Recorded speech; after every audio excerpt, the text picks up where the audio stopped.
So, so a few things before we get started. We probably could have went ahead and had Palm Sunday in the park because how cold it is in here. The heat's not working in here, and so it's out of our control. We apologize. We deeply apologize. Trust me, I'm just as cold as you are. I am. I'd rather sweat than freeze any day. So my home away from home is Death Valley. I love it. I love the heat. Unfortunately, it's not that way, so I apologize. Again, it's out of our control, but just warm yourself up and stuff. So we're celebrating a lot this week. There's a lot that takes place this week. Obviously, today is Palm Sunday.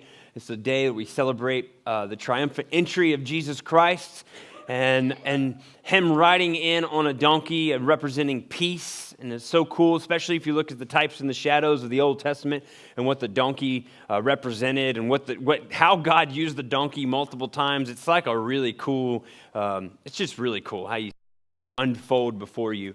So this morning we're going to talk about Palm Sunday. We're going to talk about Passover coming this Friday, and then we're going to talk right into Easter. I won't really talk about what Jesus did on Easter, of what we're celebrating, but I am going to talk about communion. We're going to define and discuss and describe the communion, but I want to work a little backwards. So for some of you that are new this morning, you're not used to the way that I preach. I'm sometimes a type of kid. I like to put a lot of different things in the pot, and then all together it comes together, and you go, oh, I get it now. There's going to be a lot of moments you're going to think I'm a space cadet, because I'm going to be over here, I'm going to be over here, I'm going to be over here. But we're going to work a little bit backwards to get us to what Palm Sunday is all about and what Jesus Christ did. I look at it more of a detective type of situation. You see, we have the Bible, we have the book, the best book, the truth, and so we see it all. And for some of us, we need to kind of work backwards to see how it folded and how it worked. And so it's a really great way to do it. It's particularly my favorite way. So that's how we're going to do it this morning. So let's begin. In the ninth grade, some of you guys may have or may have not, or some of you guys have already forgotten ninth grade.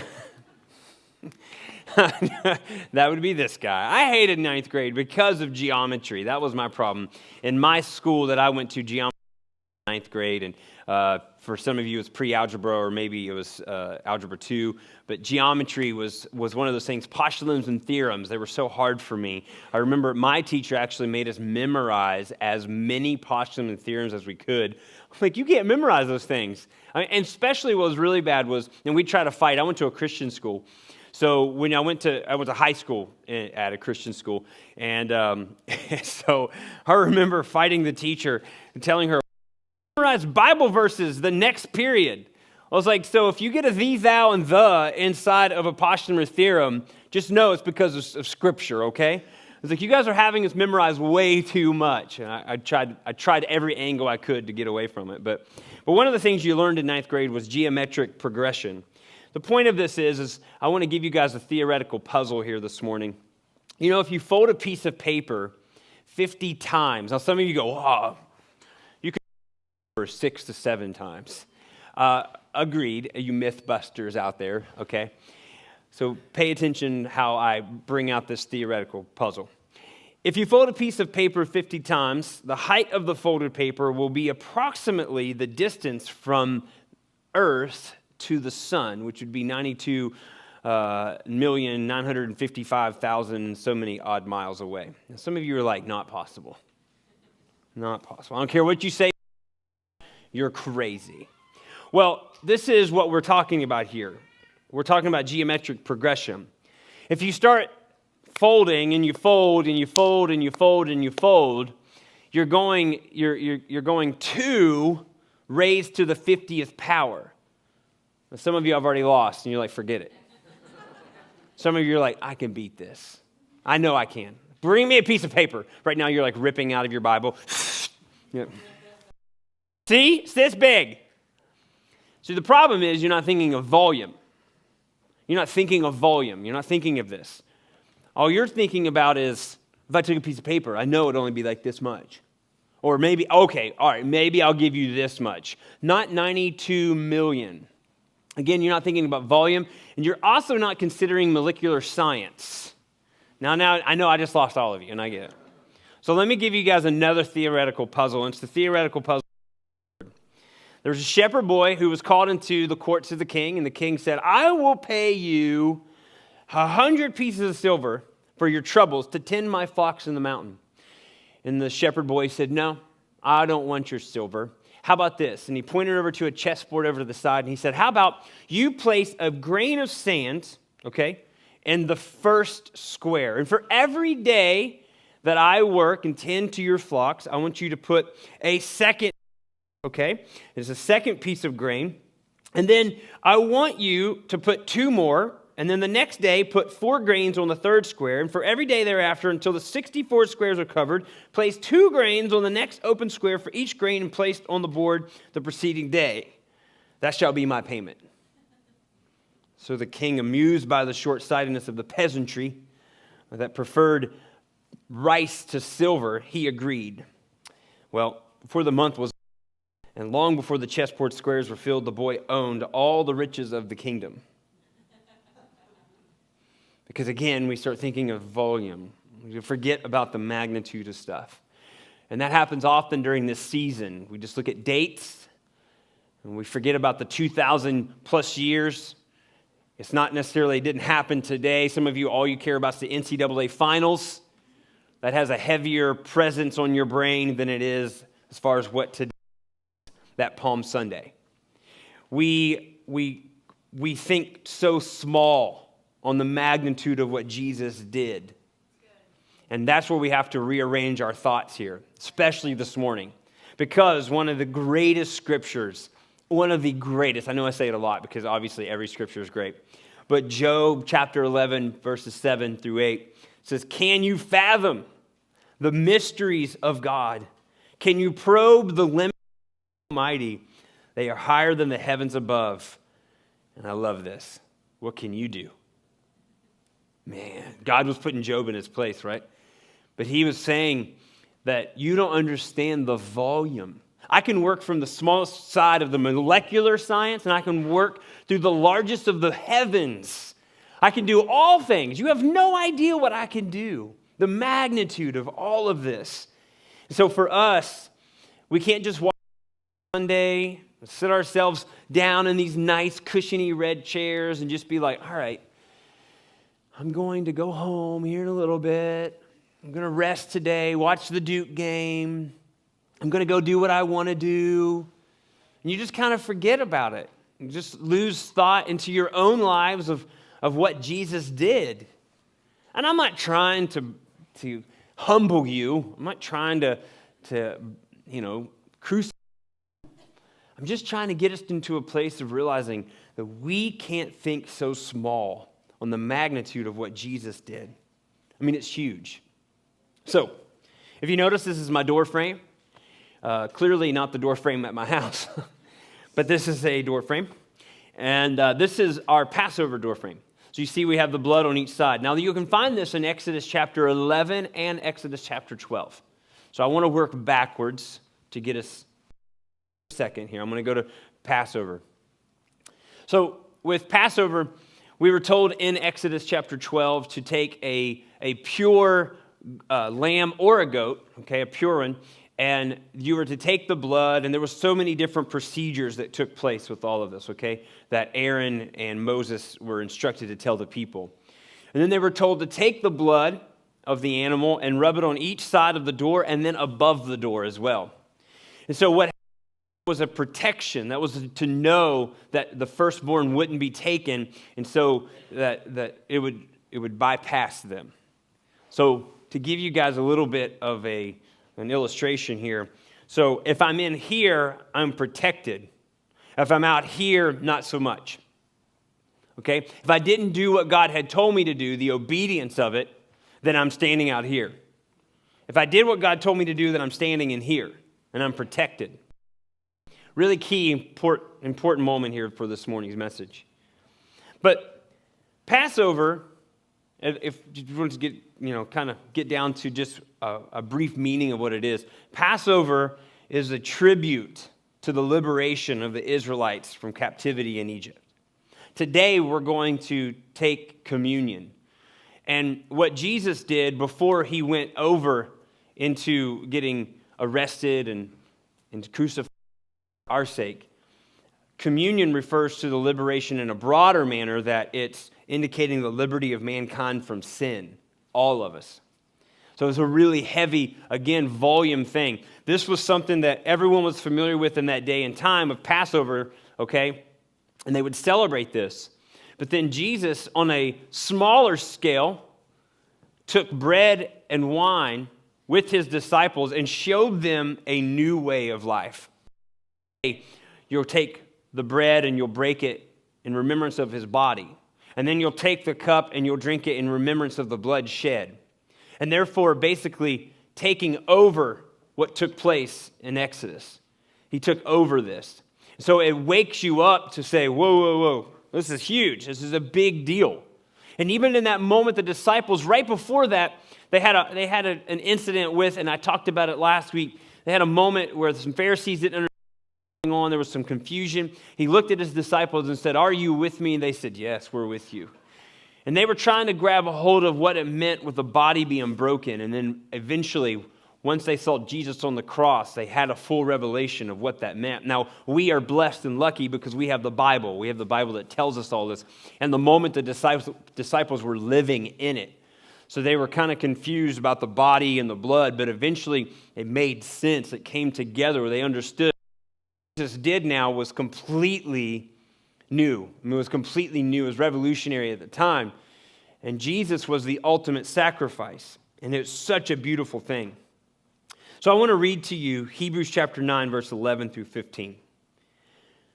But when Christ came as high priest of the good things that are now already here, he went through the greater and more perfect tabernacle that is not made with human hands. That is to say, it is not a part of this creation.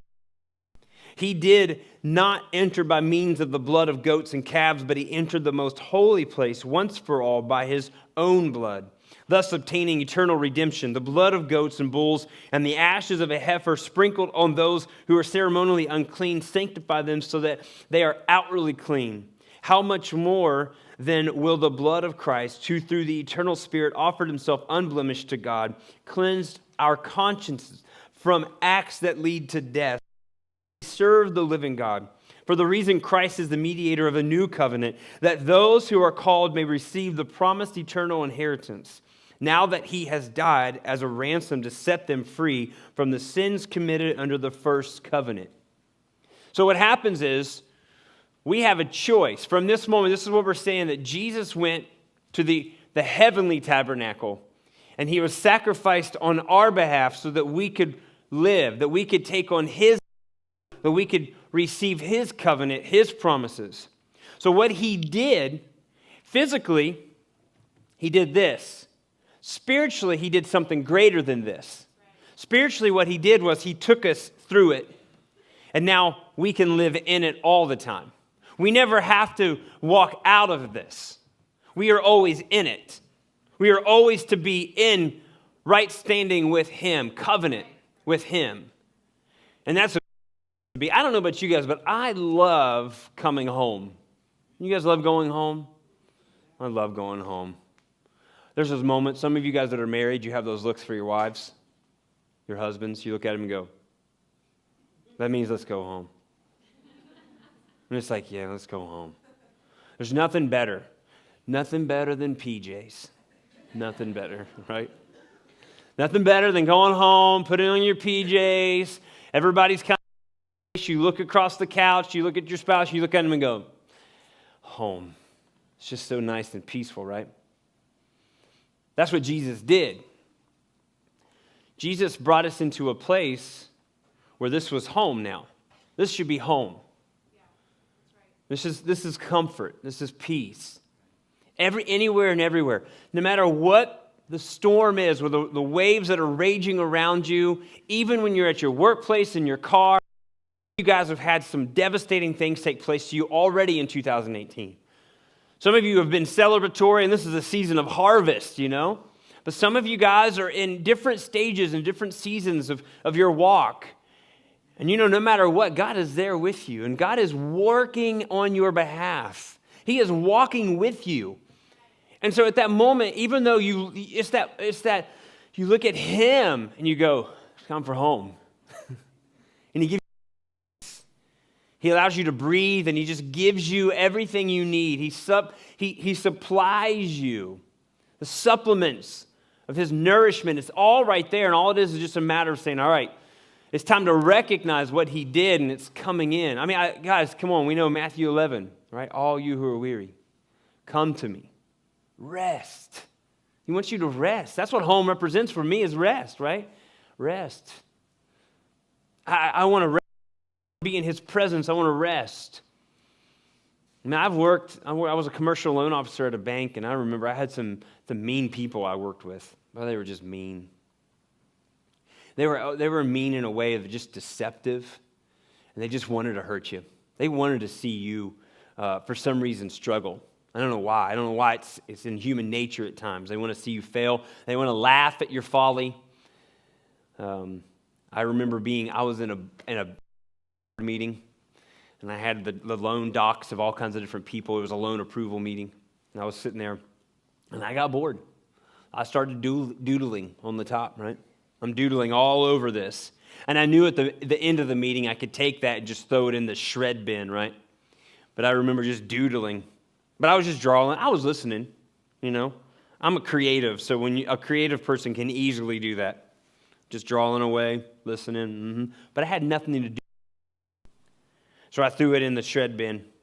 Sure enough, that one individual that didn't like me, they went and pulled it out because they knew I was doing something. They were curious what I was doing. So they pulled it out of the shred bin, and they went and showed my superiors. They wanted to show what Josh is doing. So I remember my boss brought me in, and he said, "Hey, can you explain all of this?" And I go, "Who's a He just looked at me, shook his head, and said, "Well, let's refrain from doing this from now on." I go, I'm sorry. I know. I just started doodling. I was listening. I can explain it. No need. Don't worry about it. Just don't do it again. I'm like, all right. But I knew. I was like, what in the world? Why are people just so vindictive? They're just so mean, so angry. So I remember sitting at my desk, and I had that moment, but a little guy on your shoulder pops up and says, "Hey, you could easily get her." I didn't want to get her. But I thought, I just want to rest, right? So I had the greatest, we all have, I had the greatest name above all names in that moment. And I just spoke that name, Jesus. Every demon must flee, right? Every knee must bow, right? And I used that power, that authority that was given to me. I spoke my faith, God, I can take control over this situation. I'm not going to allow sin nature to come dwell up out of me. I'm going to have a choice to make. I have a choice to do good, right? And I had a choice, and I chose that choice that moment. I thought, you know what? I'm just going to love on her. I'm going to love on her. Go over there, ask her if she needs anything. Do you need anything? You need some coffee? I'm sure she thought I was going to poison it. Thought may have crossed my mind. I'm not perfect. But you have those moments, right? But this is where we get to choose, putting on the covenant of Jesus Christ. We get to live back here constantly. Constantly we get to live there. That's what it's all about. In choosing that, that you're not renting it. You're not renting the mantle or the covenant of Jesus. It's yours. It's yours. When you've declared Jesus Christ your Lord and personal Savior. I had an ex-girlfriend. We didn't last long. Because I went on a couple dates with her, and each time, it was really an awkward moment. I remember she had an outfit on, and all of a sudden a tag popped out. And I was like, "Hey, you forgot to take out the tag." She goes, "No, I didn't." She puts it back. She was returning her clothes after she was wearing them. I know. Awkward. And I was like, this is weird. It's a really awkward moment, right? Come to find out, I mentioned it to somebody. I was like, "Hey, this is really weird, right?" I told another girl. She's like, "Yeah, it's really weird, but I also heard she has a gun. She has like a gun where she would take off the tags and then reapply them." I was like, wow, really awkward. Really, really awkward. Keep that in mind as I read this next group of scriptures. Isaiah chapter 1, verse 17, the Message version, because I love how it's worded. It's beautifully written. So Isaiah chapter 1, verse 11 through 17. Why this frenzy of sacrifices, God's asking? Why? Why this frenzy of sacrifices? Don't you think I've had my fill of burnt offerings and sacrifices, rams, plump grain-fed calves? Don't you think I've had my fill of blood from bulls, lambs, and goats? Before me, whoever gave you the idea of acting like this, running here and there, doing this and that, all this sheer commotion in the place provided for worship? Quiet your worship charades. I can't stand your trivial religious games. Monthly conferences, weekly Sabbaths, special meetings. I can't stand one more. Meetings for this, meetings for that. I hate them. You've worn me out. Your religion, while you go right on sinning. When you put on your next prayer performance, I'll be looking the other way. No matter how long or loud or often you pray, I'll not be listening. And do you know why? Because you've been tearing people to pieces, and your hands are bloody. Go home and wash up. Clean up your act. Sweep your lives clean of your evil doing. You don't have to look at them any longer. Say no to wrong. Learn to do good. Work for justice. Help the down and out. Stand up for the homeless. Go to bat for the defenseless. You know what he's saying? He's saying, recognize what Jesus did, the magnitude, the volume of it. Now live in it. Live here.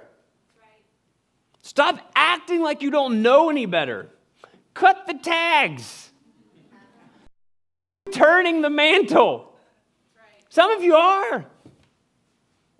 And I know, and it seems like pastors always say that during this week, and I'm safe to say it today more so than next Sunday. Stop making this a yearly thing. Stop making this a convenient thing.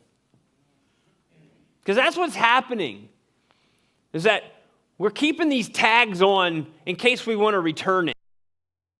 This fits us now. This is convenient now. I don't want to buy it. I don't want to go all the way in. Why do I want to do that? I like standing out here and just looking and knowing that it's available. And we're using Jesus that way. And I choose my words wisely when I say this, but we are prostituting Jesus. And Jesus is saying, wake up. Wake up to this. Wake up to the fact that we need to follow him, not just need him. We've got to follow him. Because I got to tell you, yeah, okay, out here, outside of the walls, outside of this, you're on your own. And yeah, there's people out there that, man, they get by sometimes. But they're aimlessly walking. There's no comfort. Their comfort is substance abuse. Their comfort are things that just numb them. Inside of here is comfort. Oh, it's comfort. You have the name above all names. You have the ability to speak the greatest name of all. You have the ability to have the Comforter come and dwell inside of you. You have it all right here. And you get to live here. This is rest. This is peace. He's going to nourish you. That's what the whole point of the bread, the body breaking, the blood shed, and drinking of the wine, it's the part of saying, hey, I've prepared a table for you in my house. I've prepared a table for you, and I want you to come in and eat with me. I want you to come in. I want you to be with me. Oh, man. I mean, I love it. John chapter 6, verse 48. I am the bread of life. Ancestors ate the manna in the wilderness, yet they died. But here is the bread that comes down from heaven, which anyone may eat and not die. I am the living bread that comes down from heaven. Whoever eats this bread will live forever. The bread is my flesh, which I will give for the life of the world. And we just look at it and we just kind of toss it around like, here it is. Just a little cup. You know, in this. It's a celebration. It's a remembrance that we again, when I tell you guys that we could fold a piece of paper 50 times and it would be from here to the sun, immediately all of you are like, not so much. But it's math. 2 plus 2 is what? Argue with me on that one. But again, you guys, we don't want to understand the magnitude, the volume of what that looks like. We just put it into what we know by our experience. Guys, God's bigger than our experience, all right? So for us, we've got to wake up and realize. So we're about to take communion.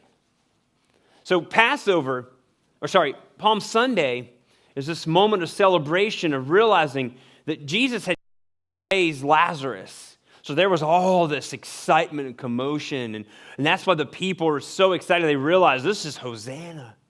This is Hosanna. It was huge.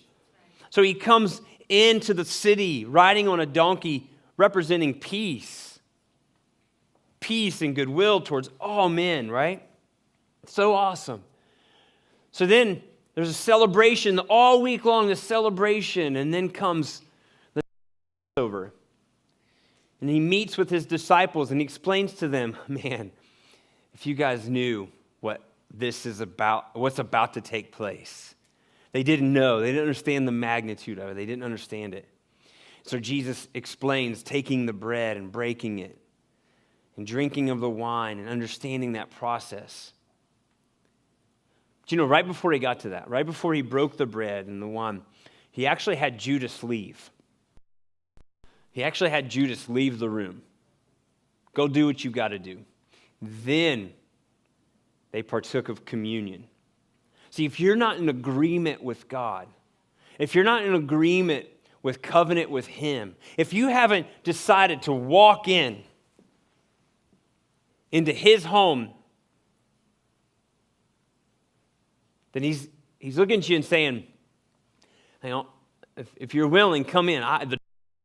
Come on. And there's a time this door is open. The door will shut. We hear it. Matthew chapter 24, all the Revelation. You'll see that there's a moment here we have. The door is open. And Jesus is standing here and He's saying, come on, let's go. Come into my house. I've prepared a table. Come on. But see, Judas at that moment didn't want to go in. What did he go for? Silver. Remember the theoretical puzzle? The small-mindedness of the silver. And the peasantry brain of the shepherd boy. Give me the grains of sand, or the grain of rice. See, you get fixated on the material stuff. You get fixated on stuff that doesn't matter, and you're not realizing the magnitude and the volume. So Jesus standing here said, come in. I prepared a table. Know how great it's going to be. It's going to be great. It's comfort. When you grab a hold of this, then you're going to be a part of a covenant. You no longer have to rent things. You never have to, it's a forever, come on in. And you'll find rest, you'll find peace, you'll find full understanding. You'll get it. So in those moments when storms arise and things will take place all around you and you'll see the swell of the wave, you're going to know how to handle it. You're going to know what to do. In certain moments, you're going to be able to water. People are going to look and be like, how are you able to do this? That's the power of God. He gets the glory, and it's those moments you come in. And when you come in, you're in fellowship with Him. And when you're in fellowship with Him, things get revealed to you. Judas didn't want that. You can't take communion. You can't be in covenant with Him if you aren't willing to come in. You can't do it. And so that's what Jesus is saying, that with this communion, we've been celebrating this for thousands of years now. And we use bread as a symbol and for Jesus' body, and wine as a symbol for His blood. And Jesus started the tradition. He instructed us to do this often, that we do it in celebration.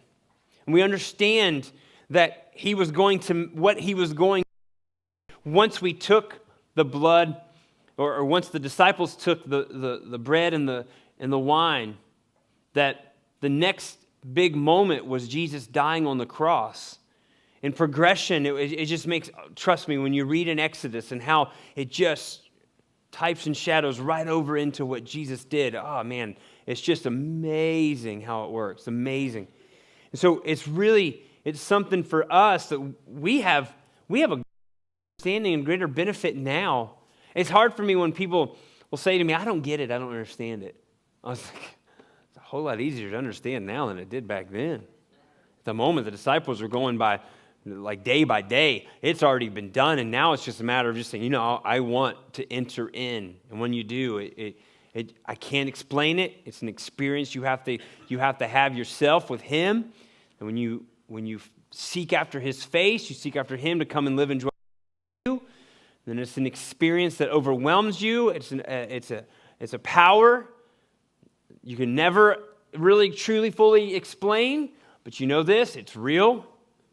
And I'm telling you, it's worth it. It's so worth it. But this is it. That Jesus is our nourishment. He's everything. He's telling us this. We survive because of Him. And He satisfies us when everything else leaves us empty. He satisfies. I mean, as I read, I am the bread of life. Your ancestors ate the manna. And they died. But now, He's telling us because of what He's doing, we never have to taste death. Now, that's something that's it's heavy and it's got to sit on you for a little bit. We never have to taste death. I think about it. Often, I think about those moments. I think, exactly. Even though, you think of the sting of death, but I think it's an instantaneous moment. The minute that you die, you wake up to something greater. It's immediate. It's a sting of death, but I'm telling you guys, it's not forever. So taking communion, know this, it doesn't make you a Christian. It's not like Romans 10. Okay? It's not like that. It doesn't save your soul. It doesn't get you into heaven. Okay? Communion is celebration. Communion is a position that you find yourself in. We need to consider what it means right now before we partake in it, okay? And why we're doing it. The intent is not, again, for us to mindlessly perform a ritual, okay? It's not that purpose. That's really wrong of us to do. It's intentionally set ourselves aside, our time, to remember what Jesus has done and why He did it. So in 1 Corinthians chapter 11, verses 27 through 31, so then whoever eats this bread and drinks the cup of the Lord in an unworthy manner will be guilty of sinning against the body and blood of the Lord. Everyone ought to examine themselves before they eat of the bread and drink from the cup. For those who eat and drink with the body of Christ eat and drink judgment on themselves. That is why many among you are weak and sick, and a number of you have fallen asleep. But if we were more discerning with regards to ourselves, we would not come under such judgment. I'm going to ask Stephen and Jonathan to come up. We're going to prepare our hearts right now. So see, some people, they'll take communion out here, basically on their own terms. What's convenient? They just do it right here. They treat it like it's a ceremonial thing. They don't understand that when you come into the house, you honor the house. You honor the place where you are. Okay? This is the house that He's prepared for us. So there's a standard here. There's a position. It's not a matter of just saying, oh, that's just the way it is. Celebration. Celebration means that there's a celebration. You don't come to a party pooper. Right? You can't. That's why I really want to move over just a side rabbit trail for 5 seconds. I know things are tough for you. I know some things, some of you have lost your job, some of you lost loved ones, some of you don't know what tomorrow will bring. But I know what my God said. So today, when you come into church, you come in celebratory. You don't come in all down. You come in knowing that you have the name above all names. Why? Because you've taken time to spend with Him. This is a time where it's a time where we celebrate. Not a time where you're looking for everyone to give you a pity party. Hey, and you look sad, and it's a time you should have been sad yesterday. Spent time worshiping and not doing anything else until you've got the answer from Him. That's your time. And then this morning you come in, you celebrate. Celebrate. For it's communion, it's not, we don't come in, you come in celebrating. This is a moment of celebration. That's what the disciples did. We see them in Acts chapter 2. In verse 42, they devoted themselves to the apostles' teaching and to fellowship, to the breaking of bread and to prayer. Everyone was filled with awe at the many wonders and signs performed by the apostles. All the believers were together and had everything in common. They sold property and possessions to give who had need. Every day they continued to meet together in the temple courts. They broke bread in their homes and ate together with glad and sincere hearts. I mean, what a great moment. It was like the purest moment of the first beginnings of the church. And for some of you, you sit here with bleak mindsets and you think, I don't think we'll ever get back to that.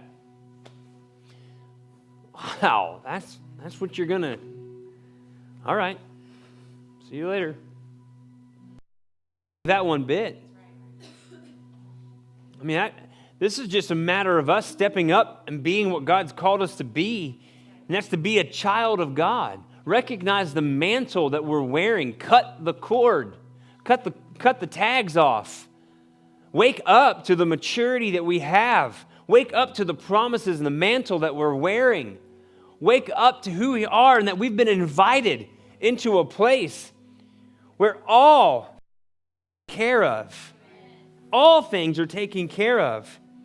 I mean, Hebrews chapter 9, verse 22. In fact, the law requires that nearly everything be cleansed with blood.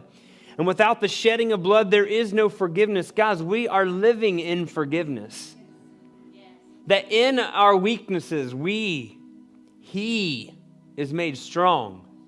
Not we, He is made strong. He comes in when we are one. When we are without something, what should we do? Ask. Ask. If we need strength, ask for strength. If we need wisdom, ask for wisdom. If you need patience, ask for patience. Whatever it is, God's going to give it to you. He's building you up. He knows what you need. This is a place of nourishment. A place where He sits at the table and looks at you and says, hey, how are you doing?